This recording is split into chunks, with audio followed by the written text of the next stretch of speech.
क्या आप जानते हैं कि कैसे आंकी जाती है भूकंप की तीव्रता? कितनी तीव्रता का भूकंप मचा सकता है तबाही? कैसे पता चलता है कि कहां है भूकंप का केंद्र? म्यांमार में क्यों बार बार आ रहा है भूकंप? 7 से ऐसी तबाही तो 9 की तीव्रता से क्या होगा?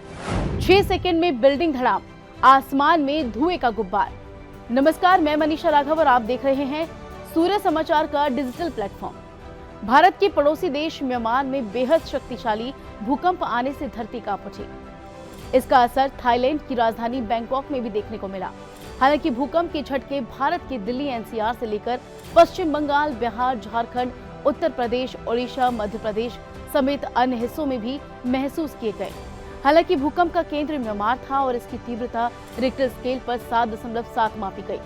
हालांकि शनिवार को भी म्यांमार में धरती 2 बार हिल उठी। अमूमन आपने सुना या देखा भी होगा कि धरती की कंपन रिक्टर स्केल पर 2.2 या 3.4 या फिर मान लीजिए कि 7.7 है, जैसे कि म्यांमार में भूकंप की तीव्रता आंकी गई।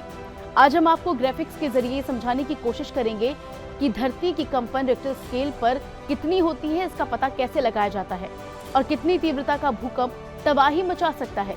इस बीच हम आपको म्यांमार से लेकर थाईलैंड बैंकॉक में आई आपदा की वो भयावह तस्वीर भी दिखाएंगे, जिसे देख आपकी भी रूह कांप उठेगी। सबसे पहले तो बारी बारी से समझ लेते हैं कि भूकंप की कितनी तीव्रता का कैसा असर होता है। फिर बात करेंगे कि कैसे पता चलता है कि भूकंप का केंद्र कहाँ है। रिक्टर स्केल पर भूकंप की तीव्रता का प्रभाव। 0 से 1.9 तक तीव्रता का भूकंप सिर्फ सिस्मोग्राफ से पता चलता है। 2 से 2.9 रिक्टर स्केल में हल्की कंपन महसूस होती है। 3 से 3.9 रिक्टर स्केल तक ऐसा महसूस होता है कि मानो ट्रक पास से गुजरा हो। 4 से 4.9 रिक्टर स्केल तक खिड़कियों के कांच टूट सकते हैं, दीवार पर टंगे फ्रेम गिर सकते हैं। 5 से 5.9 रिक्टर स्केल तक फर्नीचर हिल सकता है। 6 से 6.9 रिक्टर स्केल तक इमारतों की नींव में दरारें आ सकती हैं। ऊपरी मंजिल को नुकसान हो सकता है। 7 से 7.9 रिक्टर स्केल तक इमारतें गिर सकती हैं। जमीन के अंदर पाइप फट जाते हैं। 8 से 8.9 रिक्टर स्केल तक इमारतों समेत बड़े पुल गिर जाते हैं। 9 या उससे ज्यादा तीव्रता का भूकंप आने पर पूरी तबाही, धरती लहराती या हिलती हुई दिखती है, सुनामी आ सकती है। अब बात करते हैं कि कैसे पता चलता है कि भूकंप का केंद्र कहाँ है। भूकंप का केंद्र, जिसे एपिसेंटर कहते हैं, ये वो जगह होती है जहाँ भूकंप की शुरुआत होती है। इसे पता करने के लिए वैज्ञानिक कई तरीकों का इस्तेमाल करते हैं, जैसे कि सिस्मोग्राफ, समय का अंतर और नंबर 3 पर कई सिस्मोग्राफ सेंटर का इस्तेमाल। कैसे पता चलता है कि भूकंप का केंद्र कहाँ है? तो सबसे पहले बात करते हैं सिस्मोग्राफ की। तो ये एक इक्विपमेंट है जो पृथ्वी की कंपन को मापता है।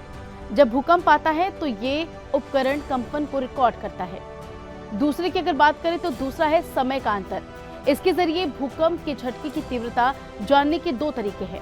पहला पी वेव और दूसरा एस वेव। पी वेव जो सबसे पहले पहुंचती है और एस वेव जो थोड़ी देर के बाद आती है। वैज्ञानिक इन दोनों लहरों के बीच के समय के अंतर को समझकर भूकंप के केंद्र का अनुमान लगाते हैं। इसके बाद बारी आती है कई सिस्मोग्राफ सेंटर्स की। इस प्रक्रिया में वैज्ञानिक एक ही समय पर कई सारे सिस्मोग्राफ से डेटा लेकर विश्लेषण करते हैं, जिससे भूकंप की शुरुआत और उसके केंद्र की दिशा का पता चलता है। अब आपको म्यांमार से लेकर थाईलैंड की वो भयावह तस्वीर दिखाते हैं जो आपकी रूह तक को झकझोर कर रख देगी।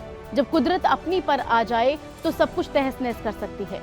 चंद सेकंड और मिनटों में इमारतें मलबे में तब्दील हो जाती हैं।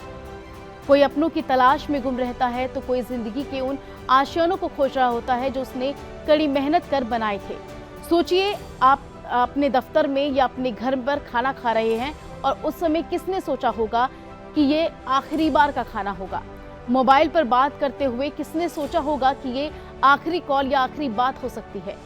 आपने तबाही का ये मंजर फिल्मों में तो जरूर देखा होगा, लेकिन असल जिंदगी की हकीकत ये तस्वीरें बयां कर रही हैं कि म्यांमार से लेकर थाईलैंड तक विनाशकारी भूकंप से प्रभावित हुए। पहले तो आप ये तस्वीर देखिए।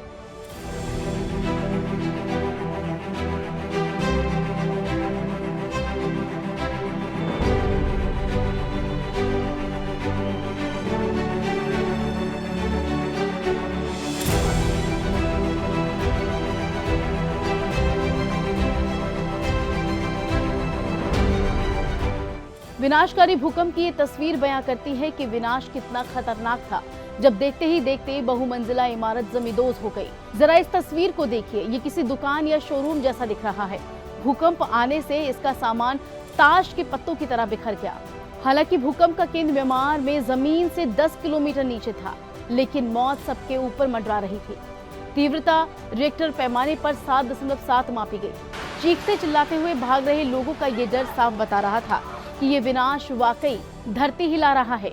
1600 से ज्यादा मौतें, लाखों जख्मी, करोड़ों खरबों का नुकसान।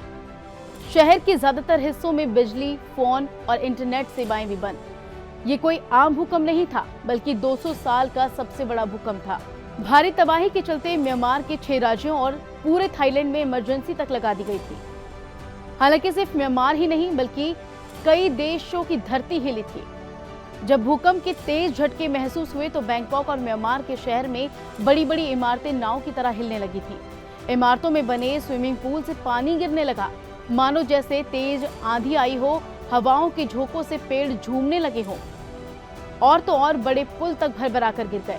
बिल्डिंगें गिर गई, लोग अपनों की तलाश में जुट गए और स्थानीय प्रशासन से मदद की गुहार लगाने लगे। लोगों का रेस्क्यू किया जाने लगा। एक बड़ी तादाद में लोग लापता तक हो गए। म्यांमार में जान माल के नुकसान के बाद अंतर्राष्ट्रीय सहायता आनी शुरू हो गई। भारत ने भी 15 टन राहत सामग्री भेजी। अधिकारी और बचाव दल दिन रात प्रभावित लोगों की मदद में जुटे हुए हैं।